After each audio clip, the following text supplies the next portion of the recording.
Sejak menikah dengan Sule, Natalie Holzer harus berbagi waktu dan kasih sayang dengan anak-anak sambungnya. Terutama dua anak terakhir Sule, Ferdi dan Rizwan. Rupanya, waktu yang diluangkan Natalie Holzer untuk anak-anaknya terbilang sangat banyak. Alhasil, Sule pun merasa kesepian selama di rumah karena sang istri jadi seperti jarang menemaninya. Sule mengungkapkan hal itu kepada sahabatnya, Andre Taulani, dalam sebuah tayangan yang diunggah melalui kanal YouTube salah satu televisi swasta, Kamis, tanggal 1 April tahun 2021. Lebih dekat ke anak-anak.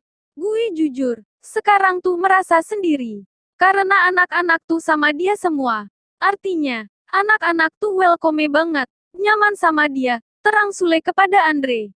Sisi positif. Meskipun begitu, Sule tetap memandang perubahan di dalam keluarganya ini secara positif. Misalnya ketika anak-anaknya butuh didampingi, Sule tak perlu mencemaskan hal itu saat ia sedang sibuk bekerja. Jadi kalau ada apa-apa, gue tuh sudah nggak ada misalkan, ya paling, Putri, ayah pulang. Gitu doang. Tapi kalau ada apa-apa kayak si Rizwan, Ferdi, sama dia, Natalie, semua kecuali Iki, Putri, dia, sambung Sule. Antara sedih dan bahagia. Namun, Sule tetap saja hingga kini masih belum menutup rasa sedihnya karena harus merelakan waktu berduaan dengan Natalie. Di sisi lain, gua senang banget bahagia dia bisa klop sama anak-anak. Tapi di sisi lain gua juga sedih.